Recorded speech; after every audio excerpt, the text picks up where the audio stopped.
Assalamualaikum warahmatullahi wabarakatuh.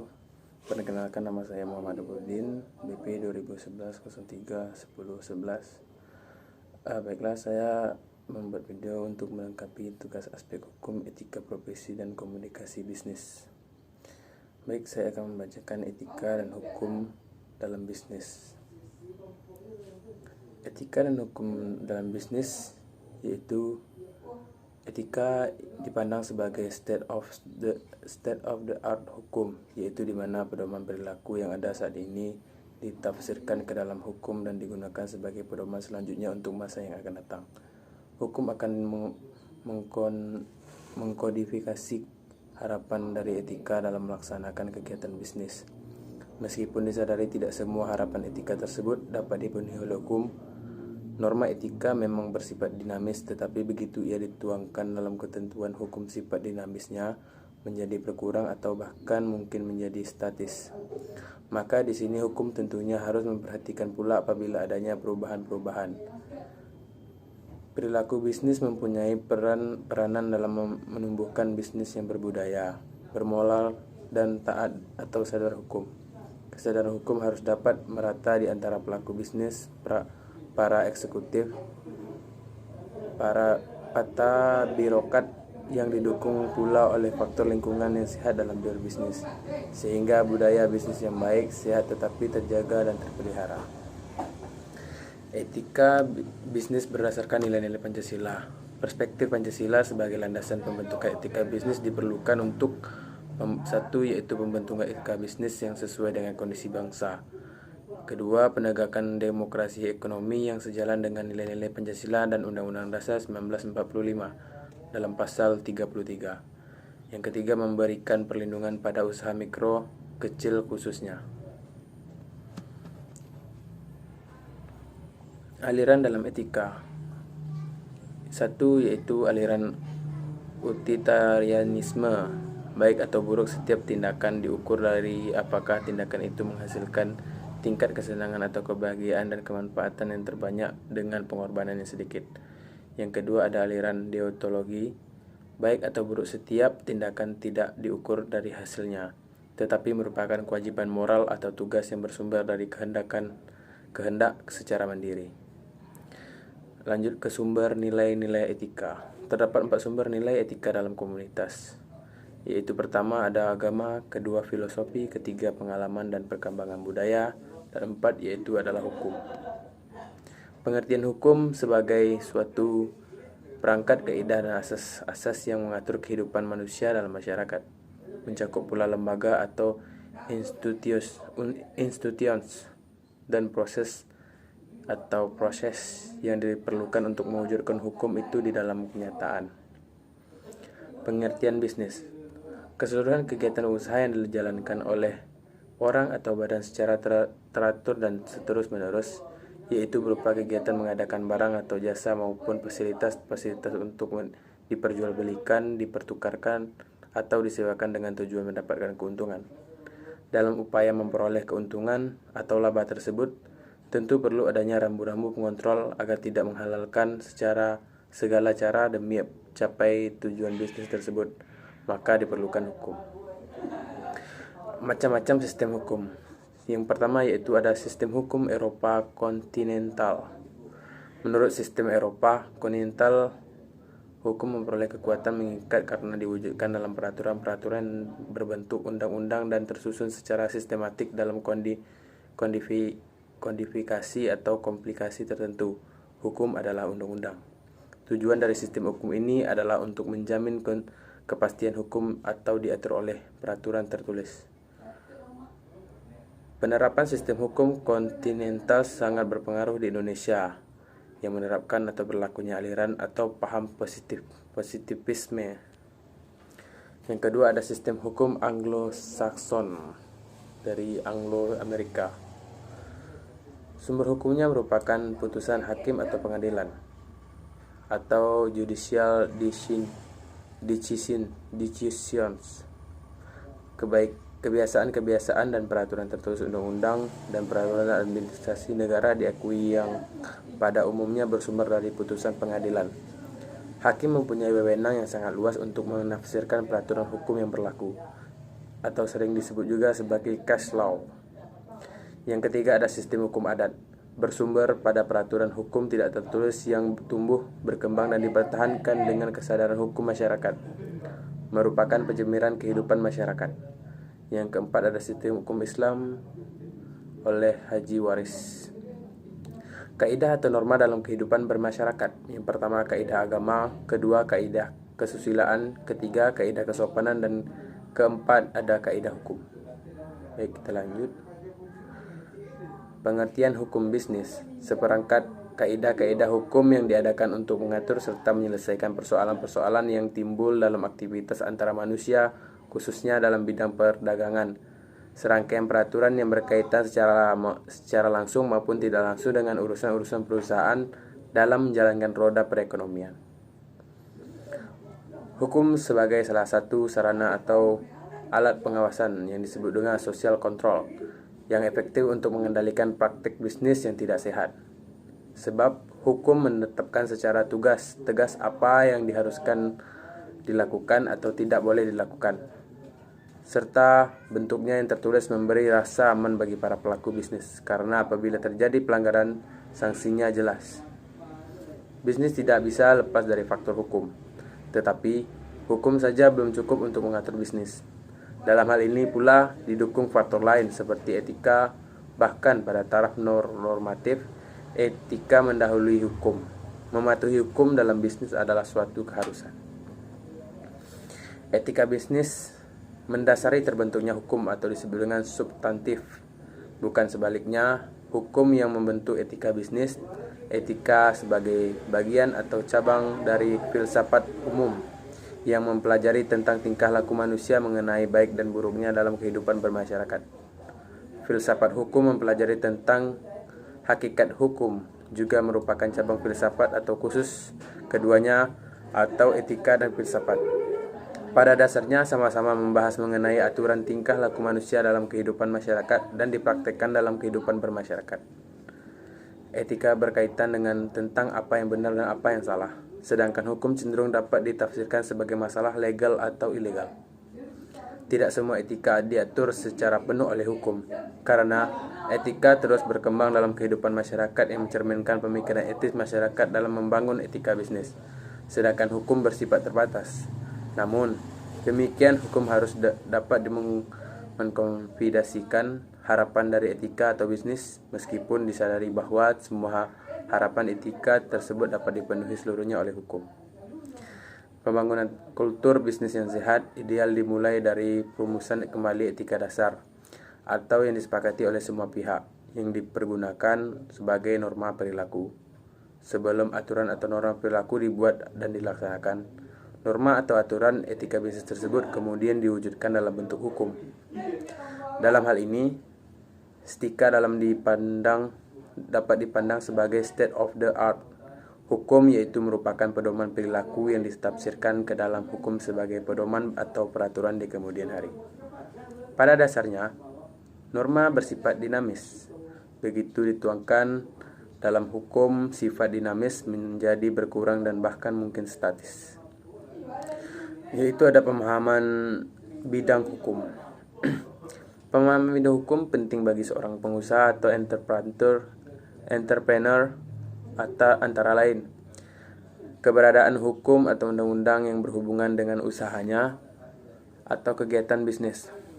Hak dan kewajiban yang ditimbulkan oleh keberadaan hukum atau undang-undang yang bersangkutan, sanksi-sanksi yang akan terjadi terhadap pelanggaran hukum yang bersangkutan,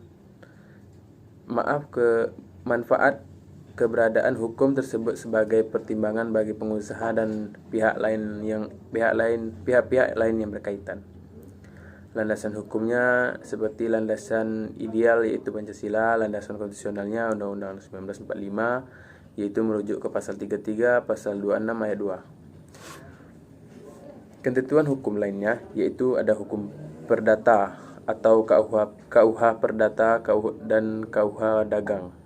Yang kedua ada hukum pidana, yang ketiga undang-undang perpajakan dan peraturan pelaksanaan, yang keempat ada undang-undang perseroan terbatas atau undang-undang nomor 1 tahun 1995. Yang kelima ada Undang-Undang Anti Monopoli dan Persaingan Usaha Tidak Sehat, yaitu pada Undang-Undang Nomor 5 Tahun 1999. Yang keenam ada Undang-Undang Perlindungan Konsumen atau terdapat di Undang-Undang Nomor 8 Tahun 1999. Yang ketujuh ada Hukum Dagang.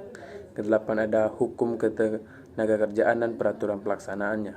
Kesembilan ada Undang-Undang Haki atau Undang-Undang yang bisa merujuk ke Undang-Undang Nomor 14 Tahun 2001 tentang paten.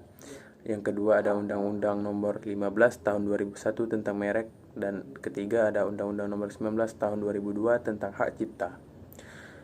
Yang selanjutnya yaitu ada Undang-Undang tentang rahasia dagang atau bisa merujuk ke Undang-Undang Nomor 30 Tahun 2000. Yang ke-11 ada Undang-Undang Kepalitan dan Peniadaan Kewajiban Pembayaran Utang yang merujuk ke Undang-Undang Nomor 37 Tahun 2004. Yang ke-12 ada Undang-Undang Perkoperasian, yaitu merujuk ke Undang-Undang Nomor 25 Tahun 1992. Yang ke-13 ada Undang-Undang Tindakan Pidana Pencucian Hutang atau merujuk ke Undang-Undang Nomor 15 Tahun 2002 dan Undang-Undang Nomor 25 Tahun 2003. Selanjutnya yaitu ada Peraturan Daerah. Tujuan dan fungsi hukum. Apa yang hendak dicapai oleh hukum? Yaitu adalah ketertiban, keadilan, kepastian. Fungsi hukum sebagai alat atau sarana dalam mencapai tujuan hukum. Sarana menciptakan ketertiban, keadilan, kepastian. Sarana mengubah perilaku masyarakat. Hukum sebagai sarana pembaharuan masyarakat. Pentingnya penegakan hukum dalam kegiatan bisnis. Penegakan hukum bahkan menjadi persyaratan bagi terciptanya pembangunan ekonomi atau bisnis. Cara mengetahui dan menerapkan hukum atau yang pertama yaitu mematuhi hukum dalam bisnis dan adalah keharusan. Yang kedua ada hukum adalah rambu-rambu dan merupakan alat pengawasan agar dapat mencegah praktik bisnis tidak sehat yang bisa merugikan pihak-pihak yang terkait dalam bisnis tersebut. Fungsi hukum yaitu satu adalah social control. Dalam hal ini hukum untuk menjaga agar masyarakat ada dalam pola-pola tingkah laku yang telah diterima oleh masyarakat. Yang kedua ada social engineering. Dalam hal ini hukum sebagai alat untuk melakukan perubahan dan pembaruan masyarakat melalui peraturan perundang-undangan. Kegiatan bisnis tidak lepas dari faktor hukum dan rambu-rambu hukum selain rambu-rambu etika bisnis. Perlunya pemahaman hukum agar terlindung dari praktik bisnis curang. Yang pertama ada sadar bahwa Indonesia adalah negara hukum dan di mata hukum manusia itu sama, artinya tidak ada pengecualian. Yang kedua, memperhatikan pemberitaan media massa tentang RUU, rancangan undang-undang, atau yang kedua yaitu pembahasan di DPR dengan pihak yang berkepentingan hingga disahkan sebagai undang-undang yang ditandatangani oleh presiden dan dimasukkan dalam lembaran negara. Yang ketiga ada undang-undang yang sudah diusahakan saja tidak cukup. Dalam pelaksanaannya akan diikuti dengan dikeluarkannya peraturan daerah atau PP sebagai petunjuk teknis pelaksanaan, kemudian apabila menyangkut hal-hal detail atau teknis dan akan diikuti dengan dikeluarkannya keputusan menteri atau Kepman. Yang keempat, mengetahui beberapa undang-undang yang berhubungan dengan masalah bisnis, misalnya dengan cara membaca buku, majalah, atau koran yang menerapkan undang-undang atau peraturan pemerintah pusat dan daerah. Yang kelima yaitu apabila tersangkut perkara yang menyangkut masalah hukum, baik perdata maupun pidana, untuk melengkapi jalannya perkara sejak pengaduan, pemeriksaan, sampai dengan ke pengadilan, sebaiknya manfaatkan jasa pengacara atau lembaga bantuan hukum atau yang disebut dengan LBH, agar kita tidak dirugikan karena keterbatasan pengetahuan kita tentang hukum, jalur-jalur hukum, proses hukum, dan sebagainya. Yang keenam ada jangan mencoba-coba untuk mengelabui atau melanggar hukum baik sengaja ataupun tidak sengaja dengan sebab ketidaktahuan kita, karena hukum harus tetap dilaksanakan atau diterapkan beserta sanksi-sanksinya. Dalam menerapkan usaha, mengetahui syarat-syarat hukum yang menjadi landasan usaha tersebut beserta persyaratan yang terkait. Yang kedelapan, hati-hatilah dalam membuat perjanjian atau kontrak dengan pihak lain.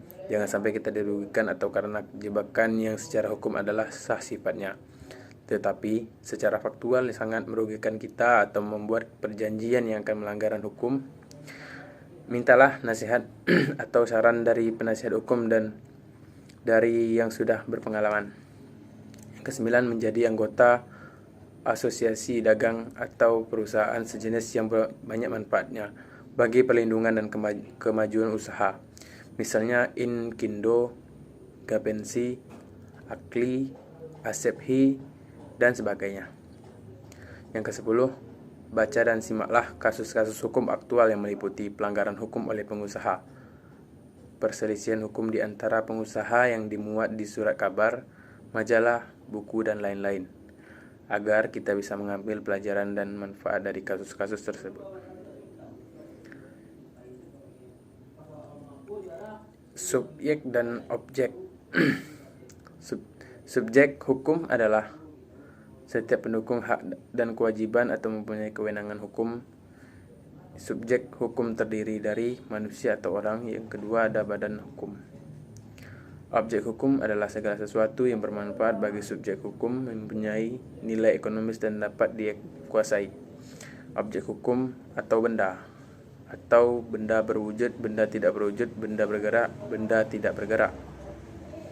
Objek hukum dan lembaga penjaminan adalah peralihan hak. Yang pertama, lembaga gadai, fidusia, hak tanggungan atau benda tidak bergerak seperti hak atas tanah yang diatur dalam Undang-Undang PA nomor 5 tahun 1960 seperti hak milik, HGB, HGU, hak pakai. Ada yang keempat ada APHT, yaitu akta pemberi hak tanggungan. Lanjut. Yaitu yang ada hak perikatan. Perikatan adalah hubungan hukum antara dua pihak. Yang satu berhak atas prestasi dan pihak lainnya wajib memenuhi prestasi tersebut. Unsur-unsur perikatan, yang pertama ada hukum lembaga, adanya hubungan hukum atau yang menimbulkan akibat hukum, yaitu timbulnya hak dan kewajiban. Yang kedua adanya pihak-pihak atau debitur atau kreditur. Yang ketiga ada prestasi yang terbagi tiga, yaitu pertama berbuat sesuatu, tidak berbuat, yang kedua tidak berbuat sesuatu, yang ketiga memberikan sesuatu. Sumber perikatan. Yang pertama ada ketetapan undang-undang, kedua ada perjanjian. Pengertian dari perjanjian adalah perbuatan hukum antara satu orang atau lebih meningkatkan dirinya terhadap satu orang lain atau lebih, yang tertera dalam pasal 1313 KUH Perdata. Bentuk perjanjiannya ada yang tertulis dan tidak tertulis. Asas perjanjian. Asas perjanjian banyak terbagi. Yang pertama ada asas kebebasan berkontrak, yang kedua ada asas konsensualisme, yang kedua asas pasca sunt servanda, keempat ada asas kekuatan mengikat, yang kelima ada asas kepastian hukum, keenam ada asas moral, ketujuh ada asas kebiasaan, kedelapan ada asas kepatutan, yang kedelapan ada asas keseimbangan, yang sembilan ada asas kepercayaan, dan 10 ada asas etikat baik. Syarat-syarat sah perjanjian. Berdasarkan pasal 1320 KUHP Perdata, yang pertama adanya kaitan sepakat dari pihak-pihak, yang kedua pihak-pihak yang dinyatakan cakap hukum, yang ketiga ada objek hukum tertentu, yang keempat adanya sebab yang dihalalkan. 1 dan 2 merupakan syarat subjektif, sedangkan 3 dan 4 merupakan syarat objektif. Macam-macam perjanjian. Ada 3 perjanjian, yaitu perjanjian konsensuen, perjanjian formal, perjanjian real. Perjanjian yang diatur dalam KUHP Perdata, yaitu perjanjian jual beli, sewa, menyewa, borongan, kuasa, perburuhan, serta pinjam meminjam. Perjanjian yang diatur di luar KUHP Perdata, perjanjian sewa beli atau leasing. Yang kedua ada perjanjian joint venture. Yang ketiga ada perjanjian waralaba dan lain-lain sebagainya. Ada perjanjian buku. Adalah perjanjian yang diisi, dibuat atau disusun secara sepihak. Ciri-ciri perjanjian buku. Isi perjanjian dibuat atau ditentukan secara sepihak oleh kreditur yang posisinya relatif kuat. Yang kedua, debitur tidak turut dalam menentukan substansi kontrak. Yang ketiga, ada debitur cenderung untuk menerima isi kontrak karena kebutuhan. Yang keempat dibuat secara tulis. Yang kelima, format dipersiapkan terlebih dahulu, isi dan formatnya atau masalah atau individual. Contohnya yaitu perjanjian kredit, perjanjian asuransi dan lain sebagainya. Konventasi dan Vorkemenger. Konventasi atau disebut juga dengan perbuatan ingkar janji, tidak melakukan apa yang telah disanggupinya, melaksanakan isi perjanjian tetapi tidak sebagaimana mestinya, melaksanakan perjanjian tetapi terlambat, melakukan yang ternyata tidak boleh dilakukan. Penetapan non prestasi dengan cara somasi. Force majeure atau overmatch adalah suatu keadaan darurat. Debitur tidak dapat melaksanakan perjanjian disebabkan bukan kesalahan debitur. Akibat hukum dari force majeure timbul resiko, yaitu kewajiban memikul kerugian yang disebabkan adanya kejadian di luar kesalahan salah satu pihak. Siapa yang bertanggung jawab terhadap risiko yang timbul? Tanggung jawab risiko menurut teori objektif dan teori subjektif. Tanggung jawab sosial perusahaan. Tanggung jawab sosial perusahaan atau Corporate Social Responsibility atau disebut dengan KSR merupakan komitmen usaha untuk bertindak secara etis, beroperasi secara ilegal dan berkontribusi untuk meningkatkan ekonomi perusahaan bersamaan dengan peningkatan kualitas hidup dari karyawan dan keluarganya, komunitas lokal dan komunitas secara lebih luas. CSR menurut The World Business Council for Sustainable Development atau disebut dengan WBCSD, yaitu komitmen bisnis untuk berkontribusi dalam pembangunan ekonomi berkelanjutan, bekerja dengan karyawan perusahaan tersebut, komunitas-komunitas tempat atau lokal, dan komunitas secara keseluruhan dalam rangka meningkatkan kualitas kehidupan. CSR merupakan peningkatan kualitas kehidupan, mempunyai arti ada kemampuan manusia sebagai individual anggota komunitas untuk dapat menanggapi keadaan sosial yang ada dan dapat menikmati secara manfaat lingkungan hidup termasuk perubahan-perubahan yang ada sekaligus memelihara. Atau merupakan secara perusahaan mengatur proses usaha untuk memproduksi dampak positif pada komunitas. Atau proses penting dalam peraturan biaya yang dikeluarkan dari keuntungan kegiatan bisnis dari stakeholder, baik secara internal atau pekerja, stakeholders dan penanam modal, maupun eksternal, kelembagaan pengaturan umum, anggota-anggota komunitas, kelompok komunitas sipil dan perusahaan lain. Baik, cukup sekian dari saya. Apabila ada salah kata saya mohon maaf. Saya Muhammad Arifudin dari Prodi PIR 2000 Perencanaan Irigasi dan Rawa. Pamit undur diri, sekian, terima kasih. Assalamualaikum warahmatullahi wabarakatuh.